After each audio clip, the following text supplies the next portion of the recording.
Hi there. In tutorial 6 we are going to be looking at some properties of your old favourite hypothesis test, the T-test on a regression coefficient. So this is a test I know that you're all very familiar with, but we're going to use the technique of simulations to explore some of the properties of the regression T-test. So in this video I'll just take you through slowly some of the steps involved in setting up a simulation, a script to carry out a simulation for a hypothesis test, in much the same way as we set up a script to carry out a simulation for the OLS estimator last week. So this is the tutorial sheet we have in front of us, and a lot of the setup is the same as last week. So we're going to be interested in a regression model which has an intercept and two explanatory variables, and we're going to focus on the first slope coefficient. And what we're interested in this week is not just estimating that coefficient, but carrying out a t-test on the significance of that coefficient and looking at the properties of that t-test. And we're going to look at the properties of the t-test in two different situations, one in which there is homoscedasticity imposed on the population, and one in which there's a particular form of heteroscedasticity imposed on the population.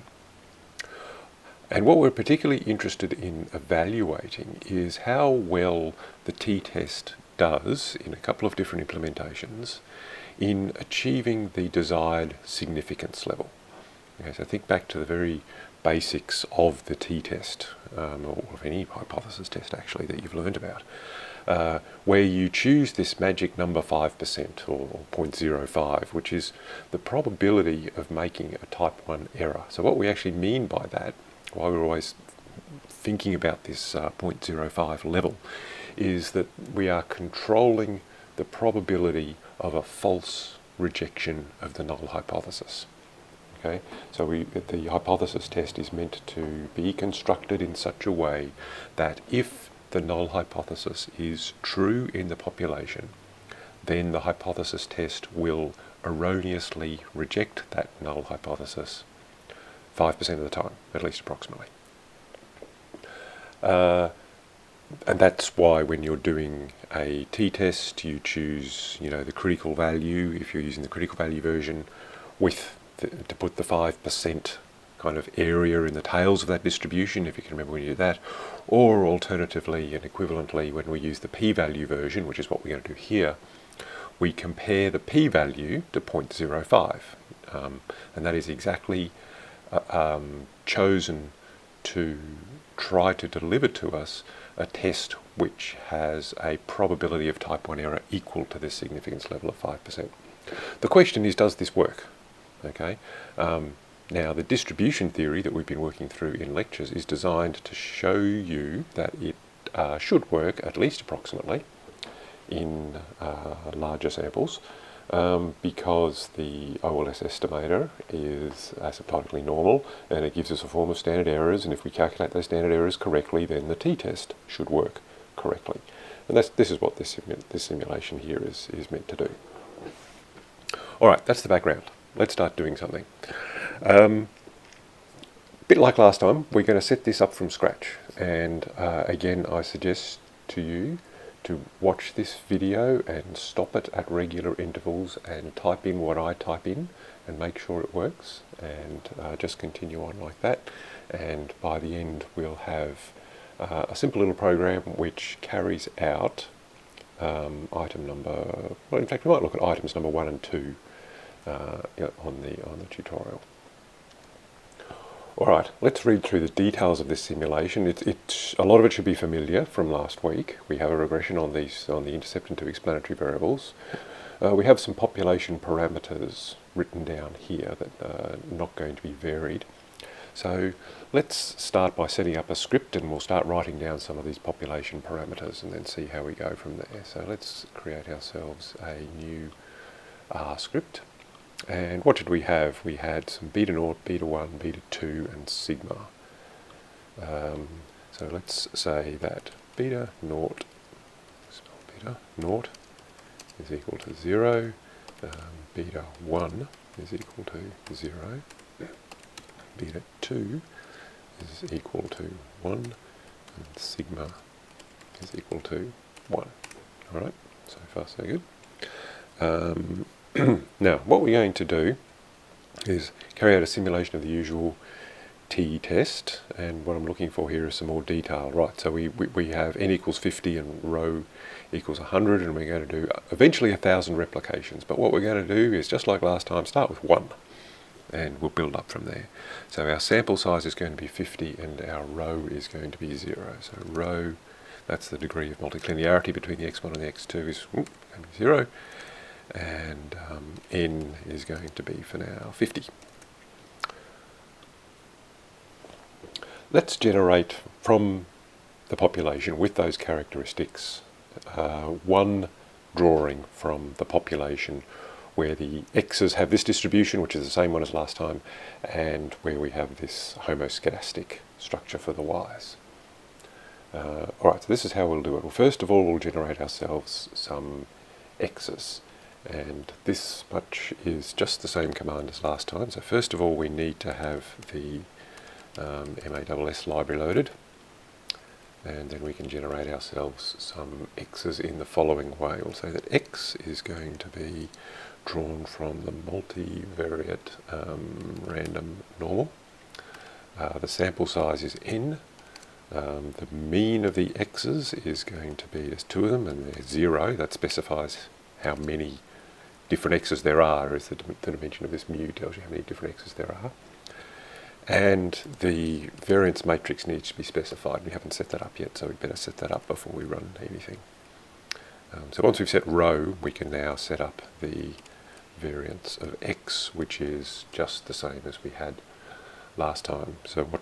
How did that work? That was, we bound together a couple of columns, one of which had a 1 and a rho, and the other had a rho and a 1. Alright, let's save that as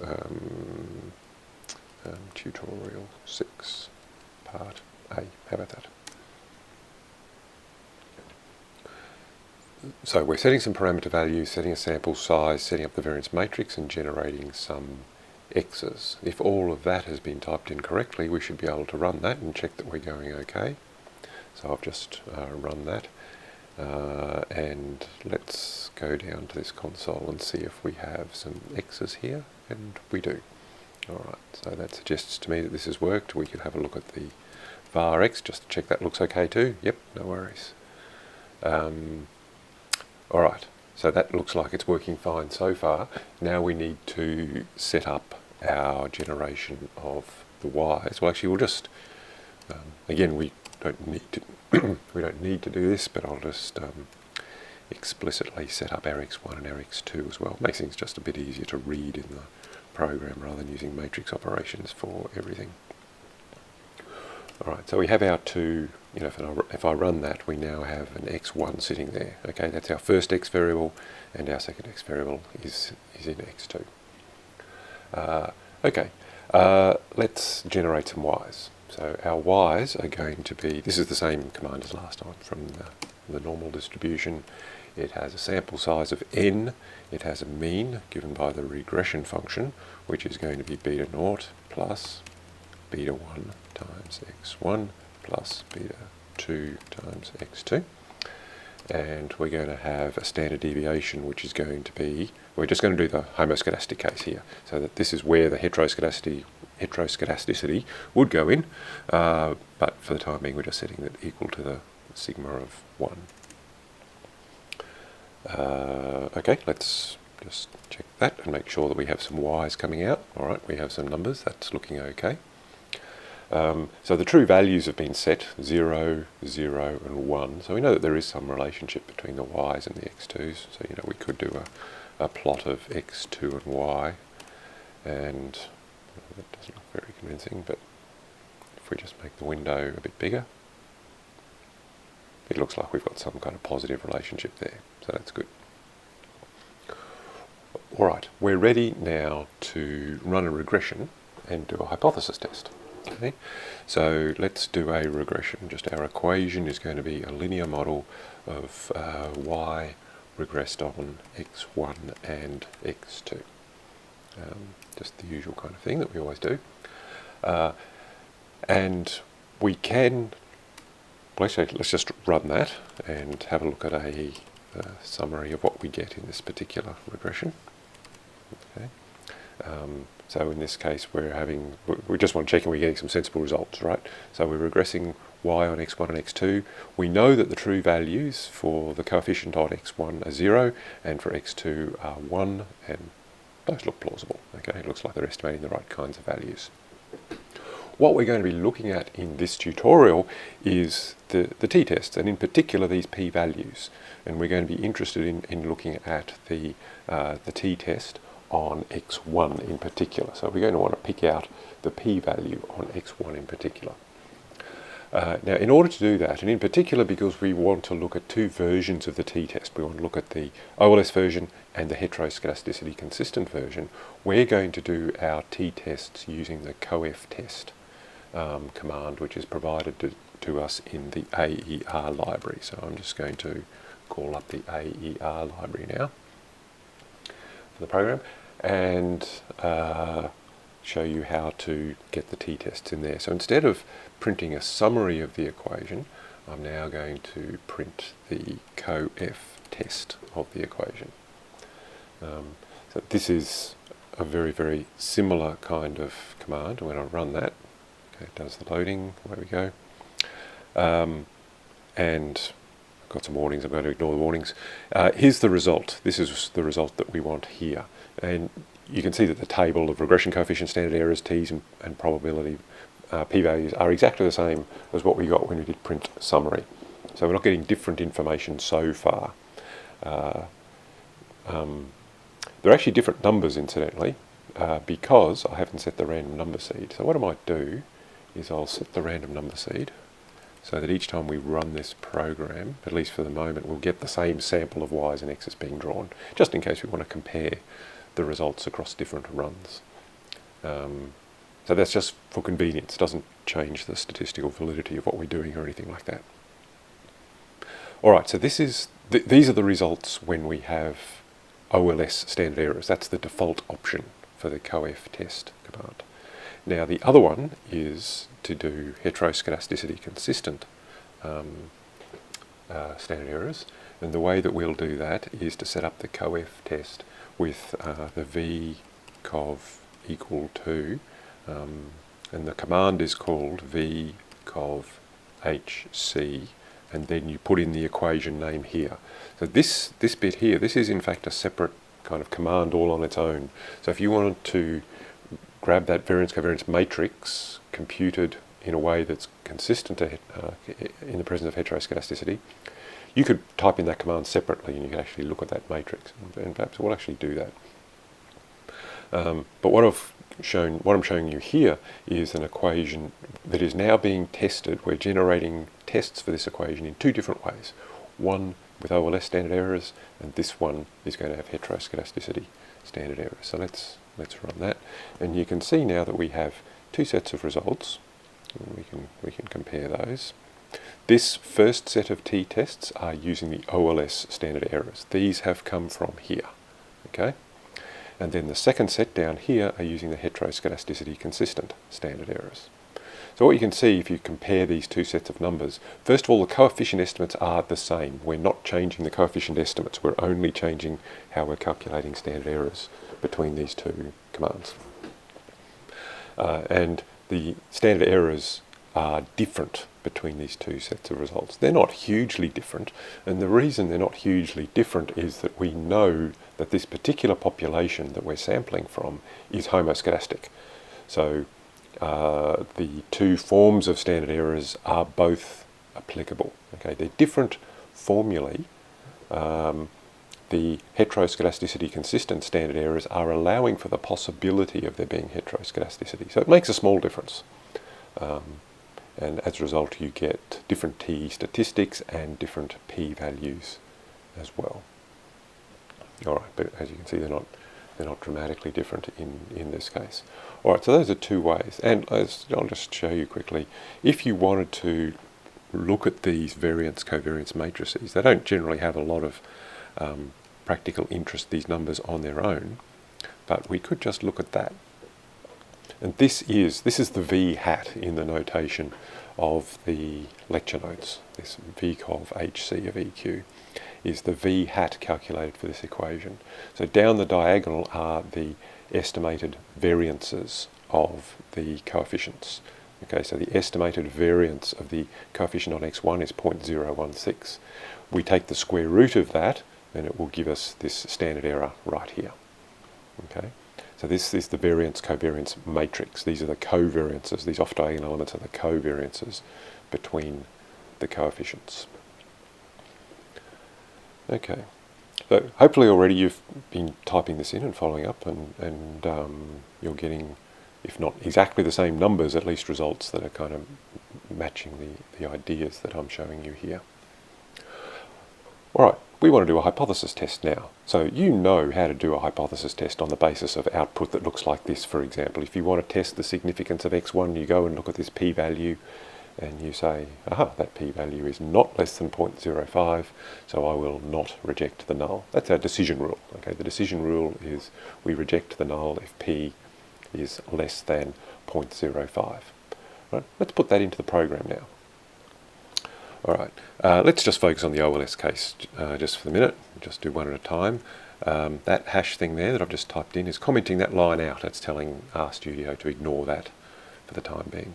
You can always do that to either tell R not to run commands or even to put a bit of explanatory text in your program as well to remind yourself and others what's going on. Let me show you now how to code up the actual result of a hypothesis test in a program rather than relying on you looking at the output. And this is important when we do a simulation, because if we're going to do 1,000 of these hypothesis tests, we can't have a program which relies on you going through and looking at 1,000 of these p-values. That's silly. So test OLS is going to save the results of this coefficient test. So instead of simply printing out this set of numbers here, we're going to save them in this object called test OLS. And that's just going to be a matrix. So let's do that and I'll show you. So test OLS is now exactly that, right?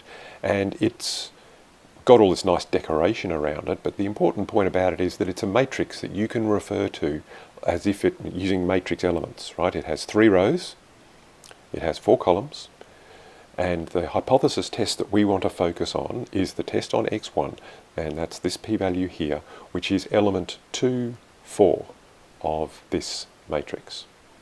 Okay, so we could, for example, set up the p-value using OLS standard errors is equal to element 2, 4 of that matrix. Okay, let's run that, and let's have a look at p OLS.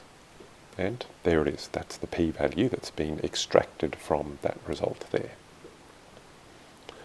Okay, that's good. Now we want to do the hypothesis test itself, and we want to code that up into the program. And to do that, we need to make a decision, right? So if the p-value is less than 0.05, we reject the null. If it's not less than 0.05, we do not reject the null. R has a command called if, for exactly this kind of purpose. So we could say, for instance, if the p OLS is less than 0.05, so you put the condition into these kind of brackets here, and R will then evaluate, is this true or is this false? If it's true, then you put in a command following that, which could be, I'll put it on the next line just to make it clearer, which might be just say print, let's say reject h0. Okay, and then we could, whoops, make a mess there. We could also say, well, actually, let's just run that, and I'll show you. Nothing happens. Okay, why does nothing happen? Because POLS is 0.88, so we do not reject the null hypothesis. Okay. if the p is not less than 0.05, we can add an extra element to this command, which is else. And that tells you, and that tells R what to do if the condition does not hold. We're going to say print do not reject h0. Okay, I should put some brackets around that. Like that. All right. And I've clearly made an error when I've set this up. I'm not quite sure what that error is though. Let's try and work it out. Maybe it's because I've got these things on separate lines. I'm sure that's not the problem though. Oh, it is. I don't believe that that's the problem. I'll go back and look at that as we develop this program. It shouldn't really matter whether these things are on separate lines or not, so I must have made some kind of strange typing error there. Now I don't mind showing you that. I make errors all the time, and I'm sure you're finding that you're making errors in your programs as well, so that's just the nature of working with these programs. So we have the thing working, and here's the important point right here. It has printed out do not reject the null hypothesis. Okay, so this gets printed out on the console. Evaluates this statement here. If it's true, it does the first thing, and if it's not true, else it does the other thing. All right.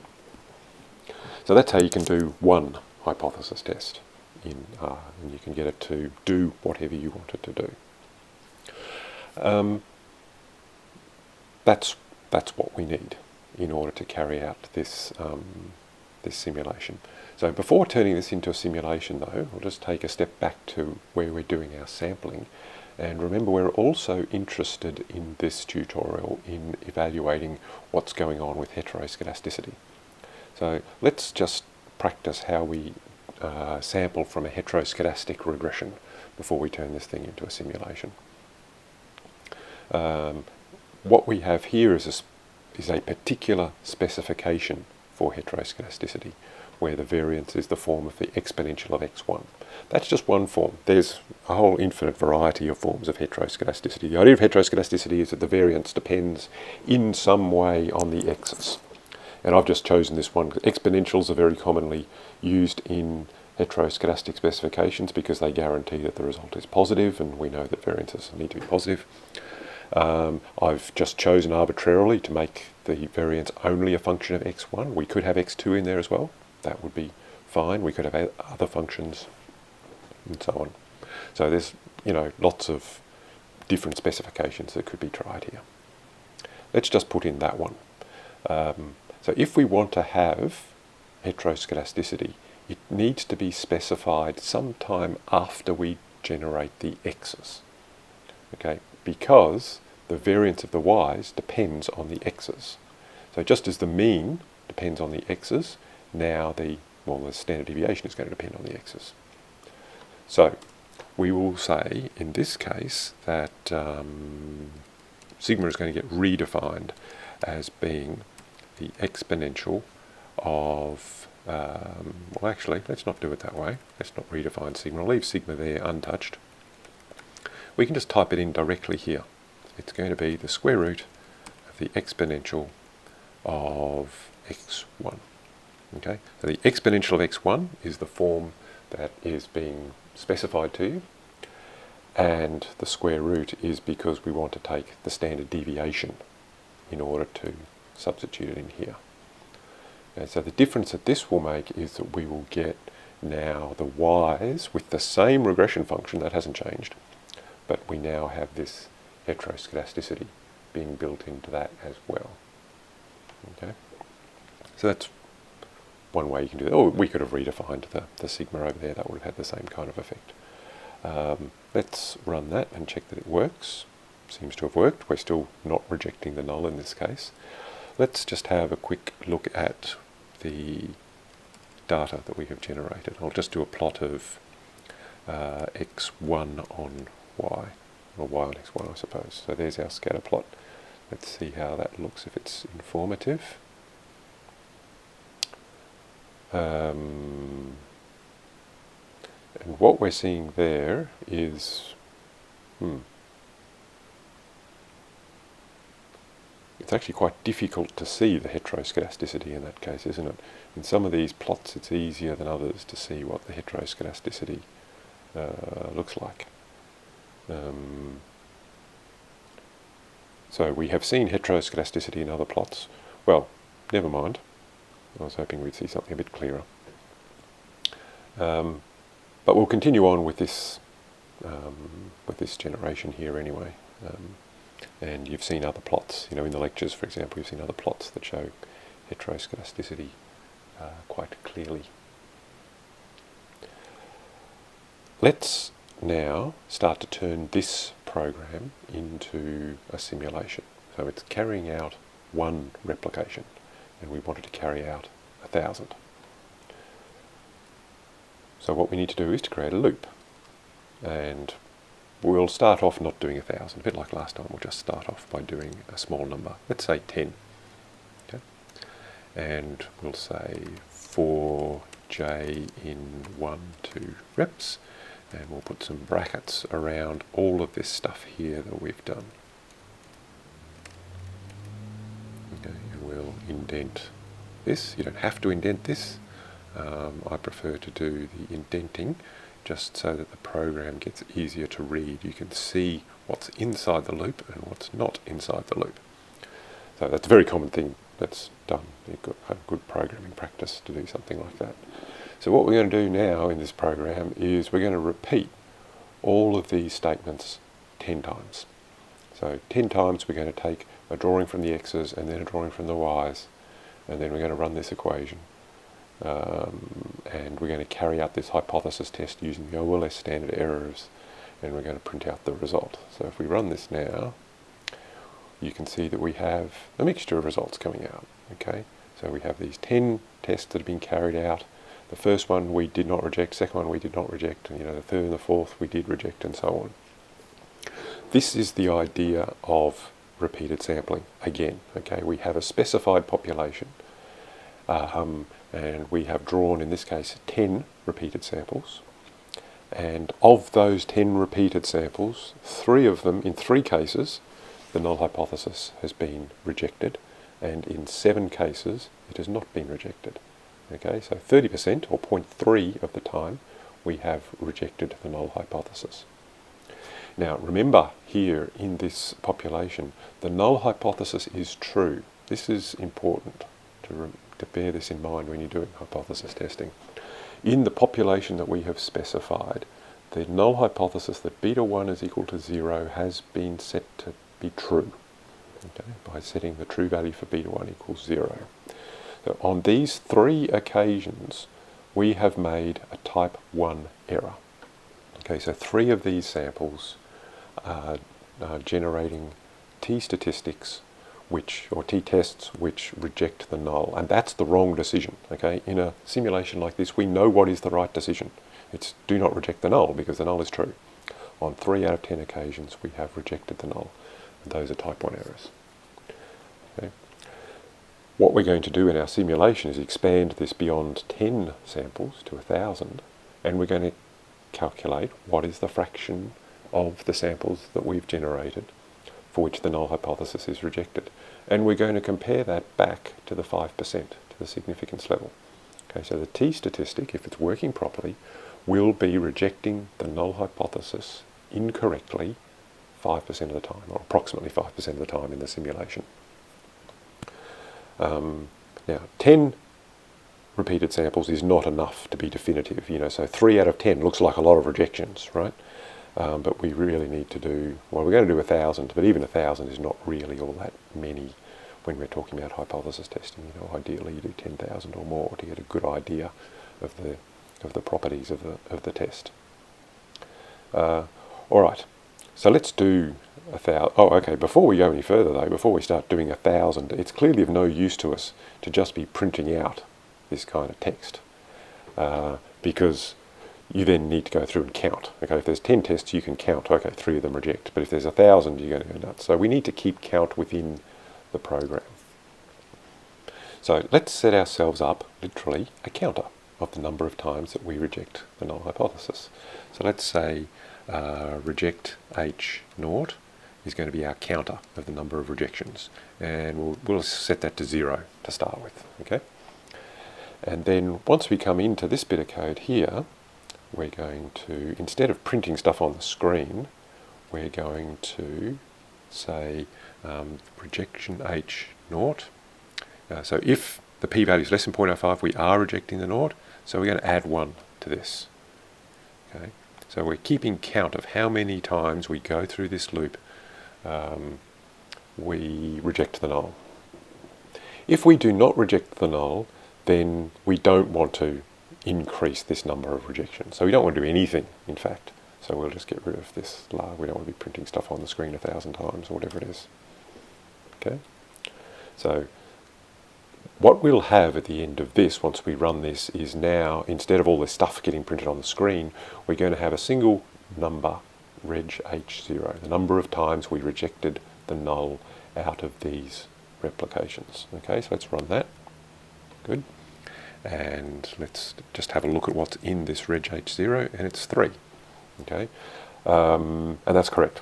There are 3 rejections here. We've got the same random number. Because I've set the seed, I know that we got the same random numbers both times. So I know that these 3 rejections correspond to these 3 rejections right here. So that's working. Let's run this now, not 10 times, but 1,000 times. So now we're going to do a proper simulation. Perhaps what we'll do as well, we're going to consider heteroscedasticity, but for the time being I'll just set this back to a homoscedastic model. So we've got just sigma, which is 1. Okay, and go. And it does its 1,000 regressions, and it's done. So here are the number of times that we have rejected. 45 out of 1,000. Okay, so 45 over 1,000, 4.5. So percent. So why don't we, instead of having to do that division in our head, we will print out the rejections of h naught divided by the number of replications. So that the fraction of replications that we have rejected the null. Okay.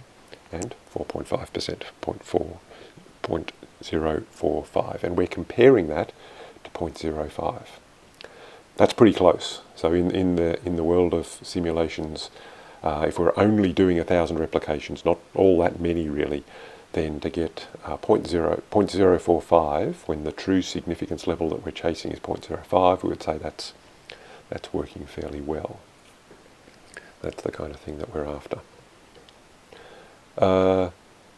Let's see what happens if we put that heteroscedasticity back in, which I think I will put it here. So we'll go sigma can be the square root of the exponential of x1. Okay.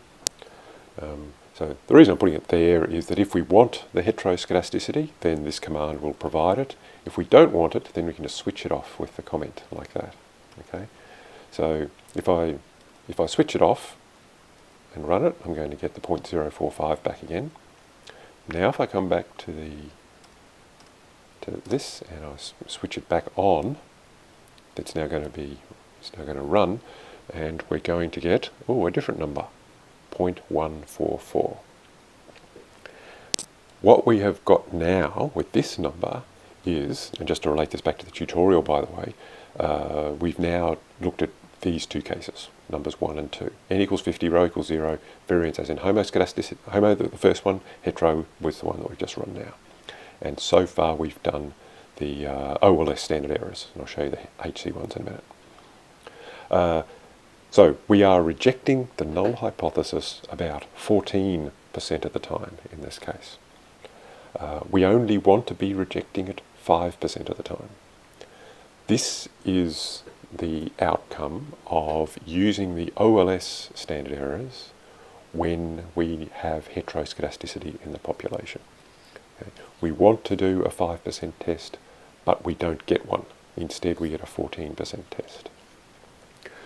This is why heteroscedasticity is a problem for the OLS standard errors. It invalidates the hypothesis tests.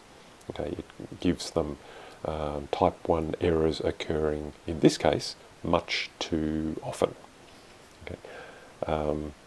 So on occasion it may produce type 1 errors at a rate of less than 0.05, but very often it produces them at rates that can be quite a lot greater than 0.05. In fact, you can even see worse than 14% sometimes. And this is where the HC standard errors come into all of this. So let's build the HC standard errors into this program as well now. So we'll keep the OLS ones, and we'll bring back in this line that we saved before, and let's bring it back up here. So we'll pop it here, and now we're going to go test, basically replicating what's above for the OLS case. So test HC is going to be a matrix which contains the results of the coefficient test on this equation, but now we're using the HC standard errors. That's the difference between this line and that line. We're just going to replicate these three lines here, but everything's going to be using HC standard errors instead. Okay, so you can retype things, or you can just kind of copy and paste them and then change them. So we're going to get a p-value based on the heteroscedastic standard errors, which is going to come from the HC test matrix, the same position, so it's still the same coefficient and 4, so this is coefficient number 2, and the 4 tells us it's the p-value that we're picking out.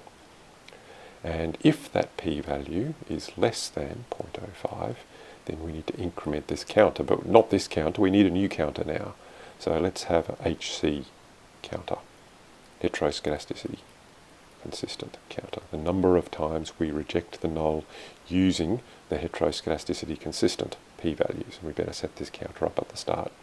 Okay, so reject HC is 0. So this simulation now contains two hypothesis tests, one using OLS standard errors, the other one using HC standard errors.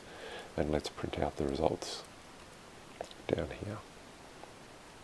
Okay, so reg h, I've set up the wrong thing up above, haven't I? So I need to go up here and fix that to be HC. Okay, so these are the two counters. Yep, that all looks correct. So what this is going to do is it's going to do both tests on the same data sets 1,000 times. And it's going to print out two sets of rejection frequencies, the fractions of times that the null hypothesis is rejected. And here we go. So the first one is the number that we've seen already. This is the OLS rejection frequency, 14%. That's not good. The heteroscedasticity consistent rejection frequency, that's much better. It's not exactly 5. There's some simulation error here, so it's not exactly 5. And also these heteroscedasticity consistent standard errors are, as the name suggests, consistent. So as the sample size gets larger and larger, they will work better and better. We only have a sample size of 50 here.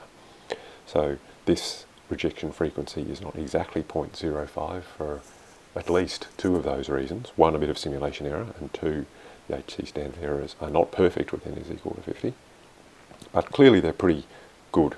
Okay, we're getting a rejection frequency pretty close to the desired level of 5%, whereas OLS is nowhere near it.